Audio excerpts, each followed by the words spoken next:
আর 50 বছরের বয়সে হোক না কেন, দেখবেন সবাই কিন্তু সবার চরণে হাত দিয়ে প্রণাম করে। আমার এই আস্তে আস্তে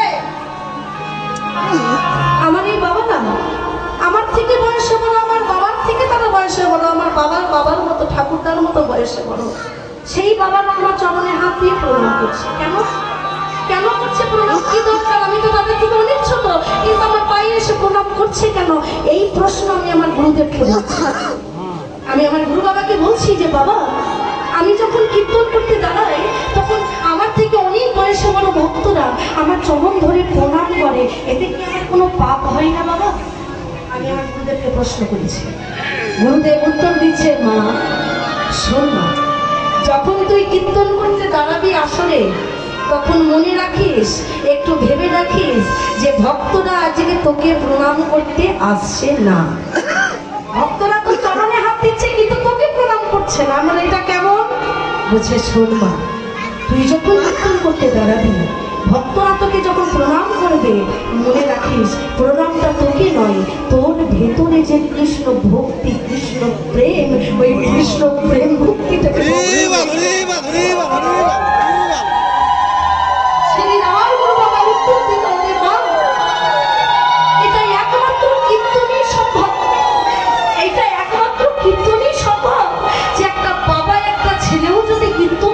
বসে আর একটু যদি ভক্তির মার্গের হয়, ভক্তির জগতে হয়, তখন দেখবে বাবাও কিন্তু ছেলের চরণ দুটিকে ধরে বলে কৃপা কর।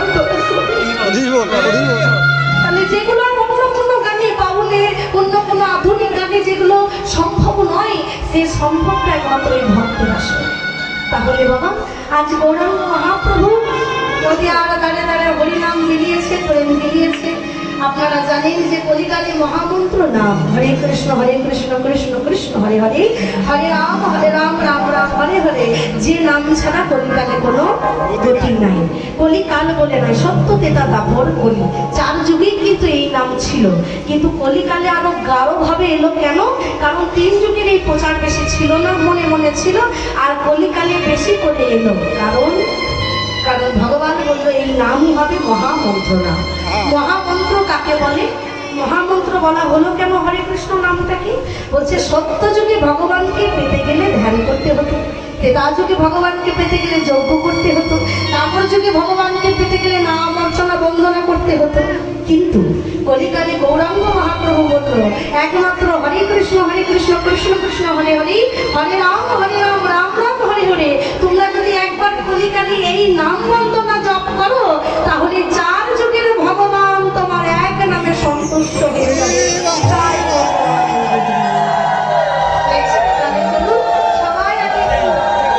সেই কলিকালে মহামন্ত্র নাম বলি, আমরা আবার কথা বলিতে শুরু করি। সবাই তো হাত তুলে বলবে, হ্যাঁ, হরে কৃষ্ণ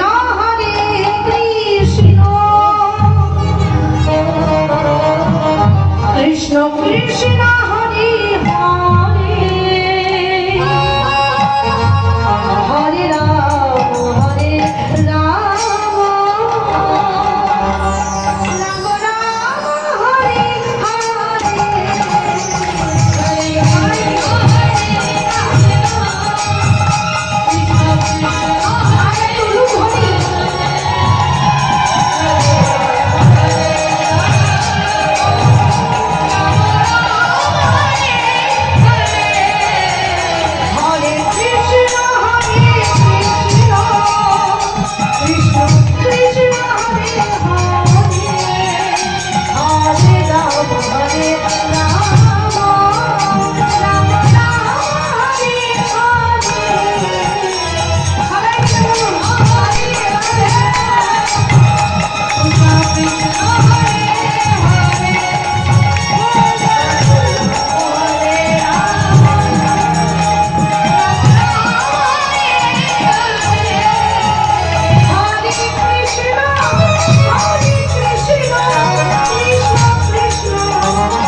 আসলে আমার মুখে তো মাইক আছে, আপনাদের নেই, তাই জন্য শুনতে পাচ্ছি না। আচ্ছা, আমার বাবারা এখন গাইবেন, আমার মায়েরা প্রথমে গাইবে। হ্যাঁ, মায়েরা সবাই একটু খালি গলায় গান তো। হরে কৃষ্ণ হরে কৃষ্ণ।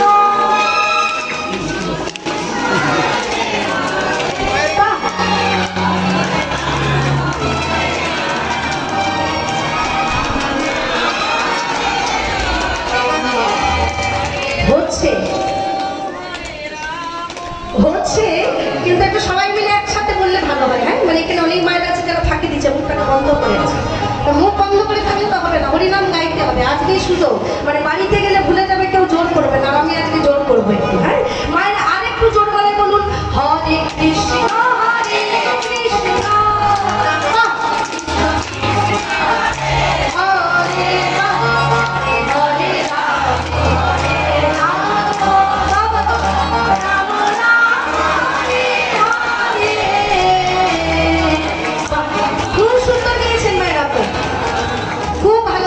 এই যে সুরে সুরে গিয়েছেন।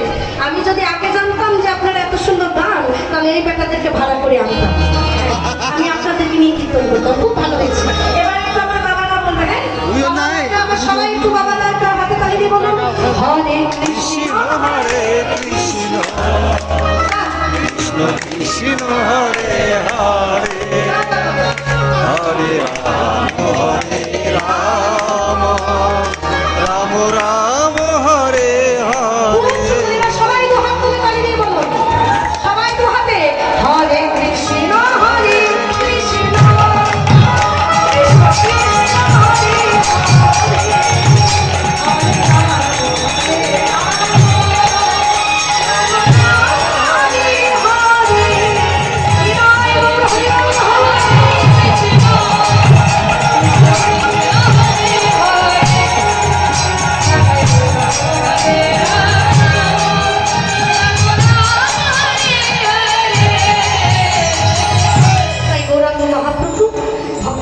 আনন্দ করছিলেন। কিছুক্ষণ আগে গৌরাঙ্গ মহাপ্রভু ডাকছিল ধবলি শ্যামলি পিয়ালি বলে, ডাকছিল না? আজুরে গৌরাঙ্গের মনে কি ভাবই উঠিল, ধবলি শ্যামলি বলে গোড়াই আমার সকলে ডাকল।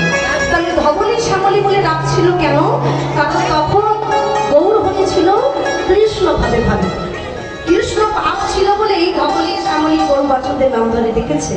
আর এখন বলছে হেমন সয়ে অতি গোড়াও সমু বড় আসতরা জগজন নয়ন আনন্দ। হ্যাঁ, সয়ে অতি গোড়া, হ্যাঁ মানে হচ্ছে সোনা। তাহলে আজকে সোনার মতন গৌরাঙ্গ মহাপ্রভু বলছে, শোনো তোমরা বিলম্ব করো না, আজ আমি সূর্য পূজা করবো, তোমরা আমাকে বসন দাও, তোমরা বসন আমি পূজা করবো। ভক্তরা মনে মনে ভাবছে যে যিনি কলিকালের ভগবান, সে আবার কার পূজা করবে? যে কলিকালে নিজেই ভগবান, সে আবার কি পূজা করবে? প্রভু কি পূজা করবেন আপনি? বলছে, শোনো আজ আমি সূর্য পূজা করবো। ভক্তরা অবাক হয়ে গেল। কেন? কারণ গৌরাঙ্গ মহাপ্রভু কলিকালে দুই ধরনের ভক্ত ছিল, এক হচ্ছে অন্তরঙ্গ ভক্ত, আর এক হচ্ছে বহিরঙ্গ ভক্ত। আজকে এখন কারণের পরে নেবেন। এক হচ্ছে অন্তরঙ্গ ভক্ত, এক হচ্ছে বহিরঙ্গ ভক্ত। গৌরাঙ্গ মহাপ্রভুর ভক্তরা চিন্তা করছে যে একবার যদি এই বহিরঙ্গ ভক্তরা এই লীলারস আস্বাদন করে, তারা এই লীলারসের আস্বাদনের মর্ম বুঝবেন।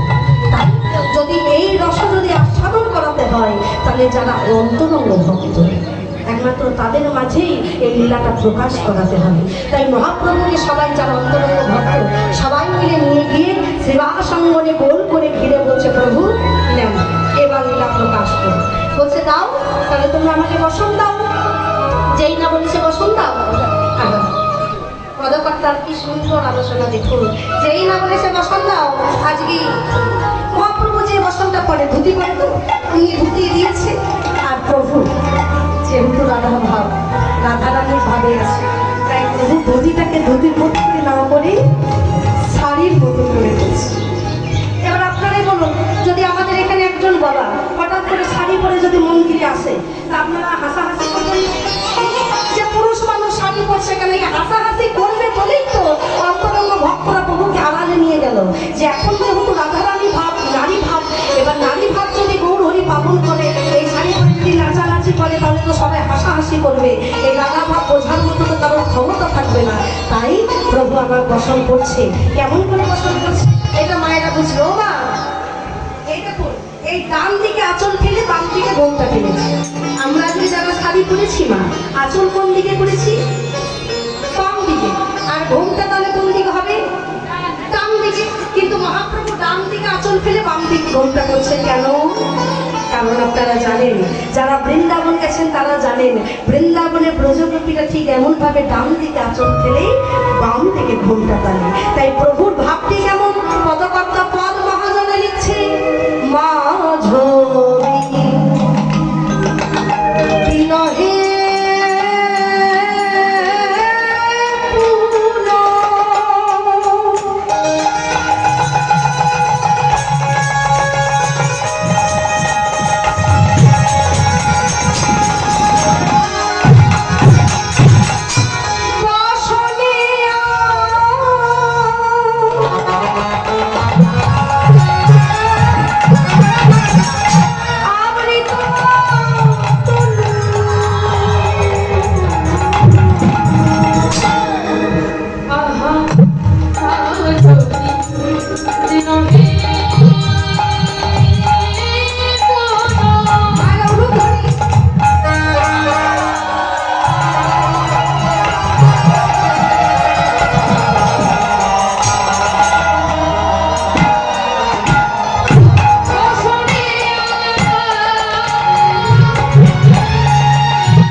আর সূর্য পূজা করছে, তাহলে কিন্তু আমরা কৃপা পাবো না।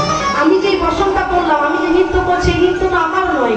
আমি গৌরাঙ্গ মহাপ্রভুকে স্মরণ করে, পদকর্তার পদ মনে স্বীকার করে আমি সেই ভাবটা নৃত্যর মাধ্যমে প্রকাশ করছি। তাহলে আমাকে দর্শনে শুধু আমার দর্শনটা দেখলে হবে না, আমার নাচ করে বিচার করলে হবে না।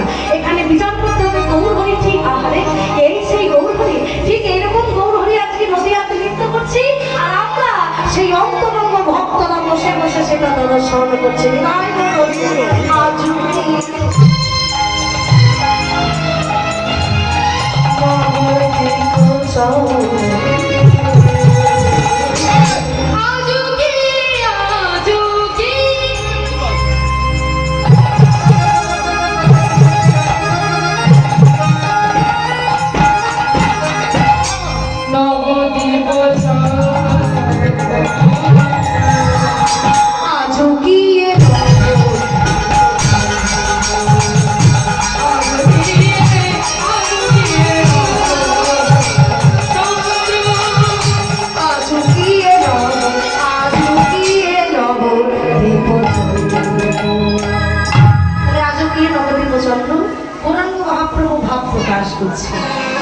যত ভক্ত বেশি বাড়বে, নামের প্রেম সুধা বাবা ততই বাড়বে। ভক্ত অনুসারী কীর্তনিয়া কীর্তন হয়।